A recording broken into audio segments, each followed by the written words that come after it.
All right, guys, we are lucky to have joining us in studio today Congressman Ro Khanna, who has ended up at the center of a big story about Twitter and how they handled the Hunter Biden laptop story. Great to have you again, Congressman. Good to see you, Always sir. good to be on set. Yeah. So, as you guys probably know, Matt Taibbi released this long Twitter thread explaining from internal files that were given to him by Elon Musk exactly what the thinking was around Hunter Biden and how they were handling sort of like requests for takedowns from both political campaigns. And lo and behold, in the midst of this, Congressman Ro Khanna pops up, and you were writing to some of the folks at Twitter who had responsibility for how they were, censoring and handling this story. And you said, listen, this is generating huge backlash on the Hill regarding speech. Happy to chat if you're up for it. You get a response back that basically is like, and this is from Vijaya Gadde, who's become sort of a central figure in this story, who basically sort of tries to explain to you their terms of service. And then you redirect it back to concerns about free speech, and you say, listen, I am a Biden partisan, right? I want the president to win, and so I'm very interested in this story, but the way you're handling this is an issue. So just take us back to that moment, what you were seeing, what led to this exchange, and what you sort of took away from it. Well, I reached out to them because Twitter had made the decision to censor a New York Post story. Now, look, the New York Post is no friend of mine. They have criticized me many times, but that's a newspaper. You can't just say I'm going to stop a New York Post story from being on your platform.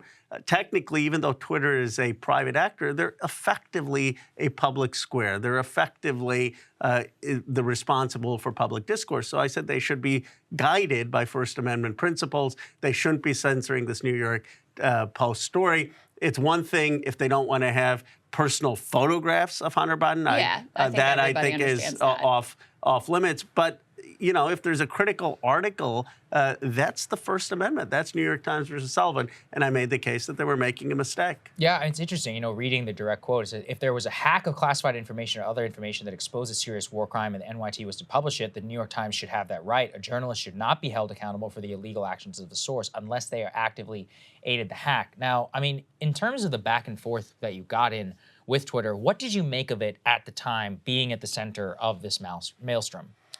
I didn't think they quite got it. Right. They were concerned about the photos that Hunter Biden, and I was saying, yeah, you're right. You don't need to have sensational photos, but this is about principles. Think about if it was the New York Times doing a very critical story about a Democrat, or about a Republican, you would want that to be out there. And I was, and then they said, well, they're a private actor. Yeah, Twitter's a private actor, but the question is, what should they be guided by, given they're really controlling so much of modern political discourse? It's an email. A lot of times you write emails and you wish you had written something differently, or we all have emails we wish weren't leaked. This was one of my better ones. I probably wouldn't have changed much in what I wrote. Especially looking at the date and the time spans, it's cogent, well thought out, very well done. Yeah, it's definitely held up well. You say in the heat of a presidential campaign, restricting dissemination of newspaper articles, even if New York Post is far right, seems like it will invite more backlash than it will do good.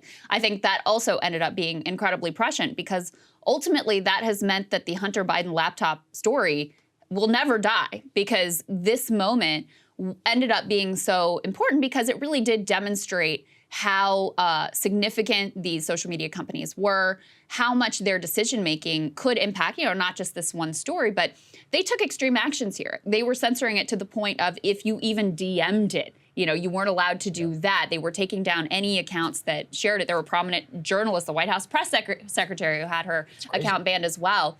But let's talk about, what do you think is the right policy response here? Because one of the things that has really been revealed through the Elon Musk moment and from the Twitter files that Matt Taibbi, reported on through that Twitter thread is just how capricious the decision-making is, just how little transparency there ultimately is, and just how significant these decisions ultimately are to our digital public square, as you put it. So what do you think would be the ideal policy solution for dealing with these challenges? I think we start with New York Times versus Sullivan, the principal First Amendment case, and they say speech should be open, robust, wide open. That is, I think, the animating spirit that Twitter and social media should take. They should be robust, wide open places for debate. Now, obviously, you don't want things there that are imminent incitement of violence. Sure. That's not protected under the First Amendment. You don't want things there that are sensationalized, private photographs, or which is illegal too, or pornography or revenge pornography. That also shouldn't be there. And then you should have policies for safety and against sensationalized hate. Raleigh Musk has said actually that he's open to not having the virality of hate sensationalized. So we have to see where that comes. But what I would say is, look, this country has the greatest First Amendment jurisprudence in the history of humanity. Why don't you bring a bipartisan group of scholars on the First Amendment to look at what this country has figured out and have that as guiding principles? Yeah, you don't have to follow them, but why wouldn't you want to follow things that are actually pretty good? Yeah, I mean, it's one of those things that we've been talking about here for a long time. It can cut in many uncomfortable ways, but in the long run, as you said, we have 200-some years of jurisprudence that we can rely on. Do you see any bipartisan effort as a result of this? I've seen a lot of people, right-wing congressmen, I mean, Matt Gaetz, who we've worked with in the past, praising you for your position on this. I mean, is there a possibility, a legislation of a guiding principle of any sort of effort on your behalf to try and move things in that direction? There's a possibility. Look, Chip Roy reached out to me, Nancy Mace, a number of folks saying, how can we try to figure this out? And if we want to have a conversation on the Hill, that these are public forums, they're making the conversation about democracy possible, they're the modern town halls.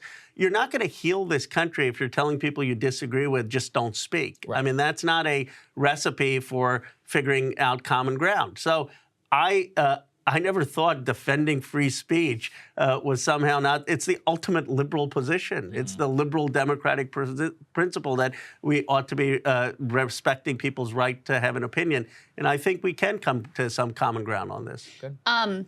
Do you find that you have more allies on the right on your view of free speech in these platforms than you do within your own party? Because one of the things Taibbi says here is that you were the only Democratic official in all the files he reviewed that expressed concerns about the direction of censorship. I know there are, certainly people on the left and liberals who think that these platforms should be doing more moderation, more censorship, rather than less, rather than adhering to the sort of like bedrock First Amendment principles. So have you found that you actually have more unlikely allies on the other side than within your own party?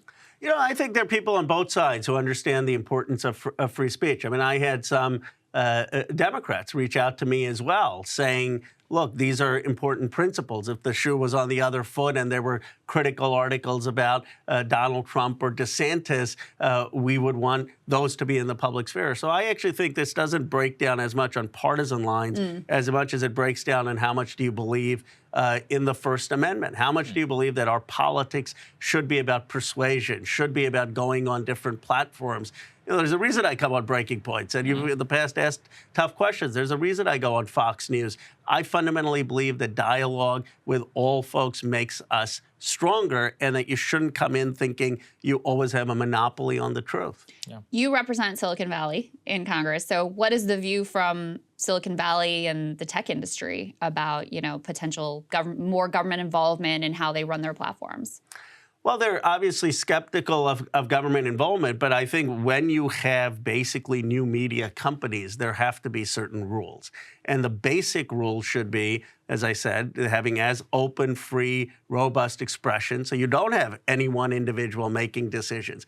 And by the way, people who say Elon Musk shouldn't be making decisions, that's fine, but you don't want the concentration of power for him to be taking down people. And that's where I think you want to have rules whether it's Musk or Zuckerberg, whoever it is. Zuckerberg or whoever, right? I mean, you don't want anyone deciding, okay, now I don't want someone on the platform speaking. And so you want that to be open. You want it to be against censorship. And then you want to have some basic protections on safety so you don't have incitement to imminent violence. You want to have some basic protections against clear hate speech and targeting that's designed to intimidate. I think we could come to some consensus on this, looking at First Amendment jurisprudence. Yeah. One last question for you, Congressman.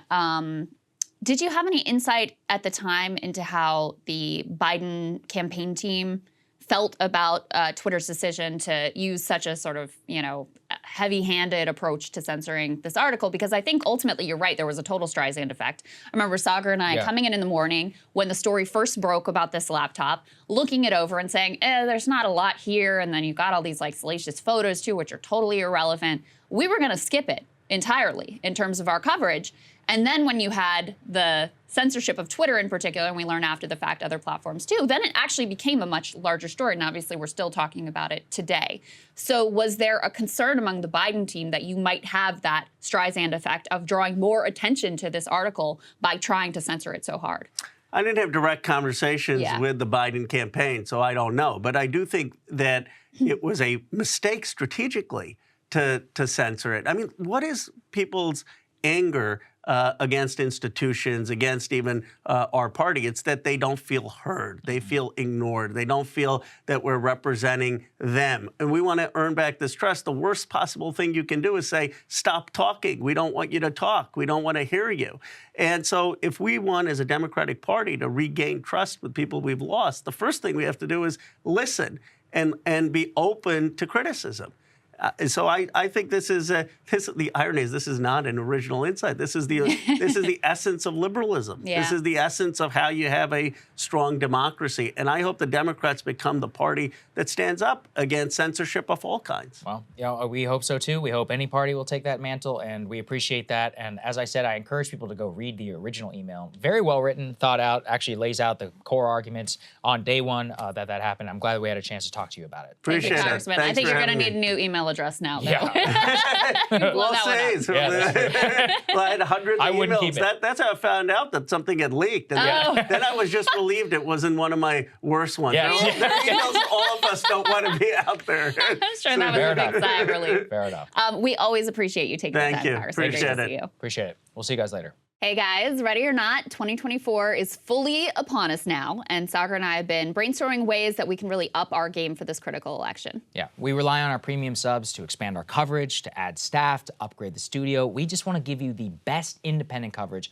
of this election, which is possible. So if you can help us out, become a premium subscriber today, breakingpoints.com, or the link is down here in the description video. It really means the world to us, and if you like what we're all about, this is the best possible way to keep us 100% independent, working only for you.